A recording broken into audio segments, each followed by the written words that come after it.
Hi everyone and welcome to Easy Learning. It's been a while since I uploaded any YouTube video. So here I am with the part 2 practice exam 2 of RBT or ABAT or IBT. You must be clear about this by now. So starting with the very first question of RBT practice exam 2. JC has a goal to independently mend for preferred items. Mend request. Which of the following would be the most precise mastery criteria for this goal?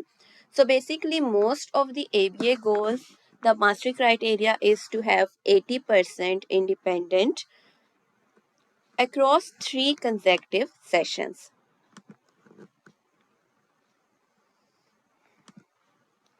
Sheila is working with a 3-year-old boy. He enjoys playing with toy dinosaurs, so she brings a bag full of toy dinosaurs to her session and allows him to play with them when he earns 5 tokens for following his rules.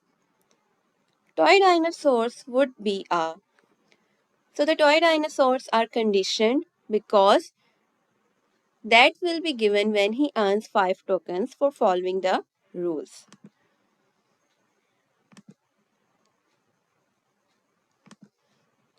Your BCBA reviews a new goal with you. They instruct you to use a continuous schedule of reinforcement for this goal.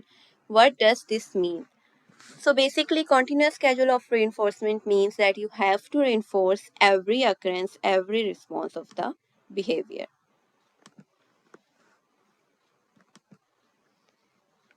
Your favorite ice cream spot offers punch cards where you can earn a free scoop of ice cream. Each purchase earns you 1 punch on the punch card. Once you receive 5 punches on your card, you get your next scoop free. What schedule of reinforcement would this exemplify? So you're getting free ice cream scoop after you receive 5 punches. So the number of response is fixed. That would be fixed ratio. If it would be about time, it would be fixed interval. Dash reinforcement occurs when a reinforcer is presented regardless of whether the target behavior is demonstrated or not. So basically the reinforcer is not conditioned with any target behavior even if that is occurring or not. Reinforcement will be given, so that would be non-contingent. Also you can say it would be unconditional reinforcement or it would be non-contingent reinforcement. Which of the following is not included in a written skill acquisition plan? So materials for teaching the skills are written, mastery criteria, description of the skill being taught because this is a skill acquisition plan, but a description of the behaviors targeted for reduction are not included because that would be included in a behavior reduction or behavior intervention plan. Which schedule of reinforcement is used when reinforcement is provided after an average amount of time has passed? So amount of time that would be for interval and average refers to variable. So that would be variable interval.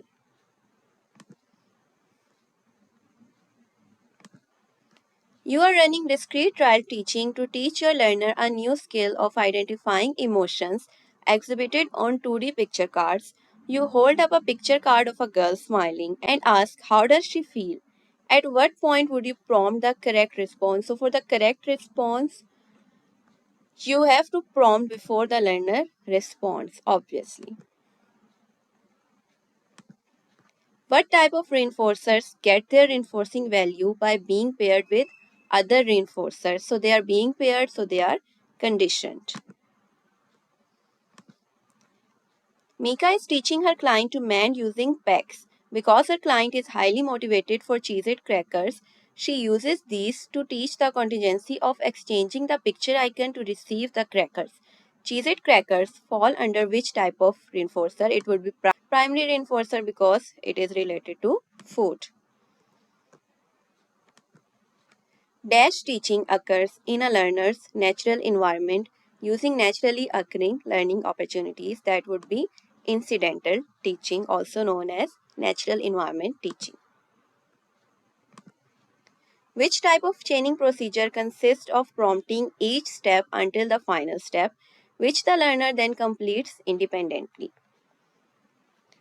So the final step is being taught first, that would be backward chaining.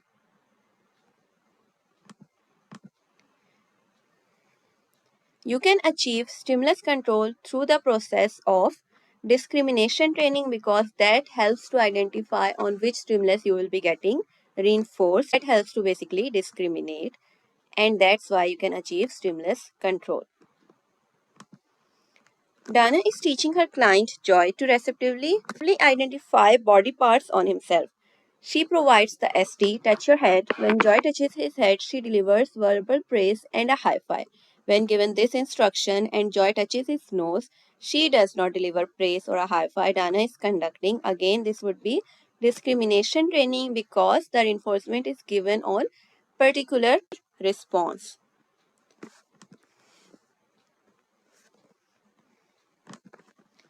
VR, FR, VI, and FI are all.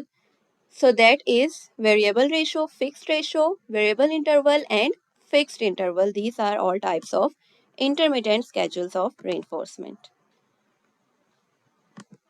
Shai is learning to label colors. Which of the following examples would exemplify naturalistic teaching to learn colors? So both of these are about structured teaching.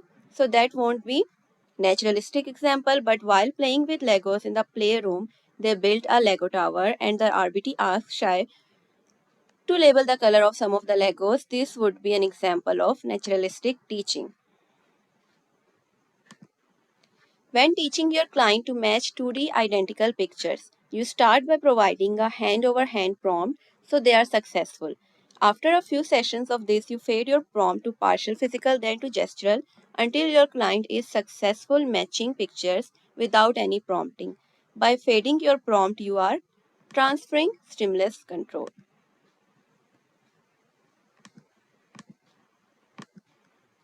You lay out three small objects and provide the instruction find the dash. Which of the following prompts would be the least intrusive in this example? So the second, third and fourth, these are all partial or physical guidance, but the least intrusive would be positional prompting.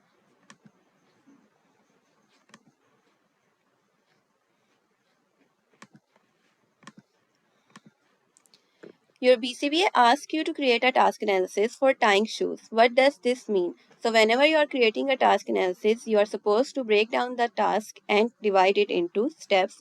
So you break down the skill of tying shoes into several individual steps, and that would be the task analysis for tying shoes. Providing assistance following the ST to ensure your learner responds accurately. This would be prompting whenever you are providing assistance or cues right after the ST to get correct or accurate response. Let's finish this test. So that's our score. In the next video, we will be covering practice exam 3 and practice exam 4. However, I'm soon going to upload videos of teaching how to use flashcards effectively and how to use other ABA techniques. So stay connected. Thank you for watching.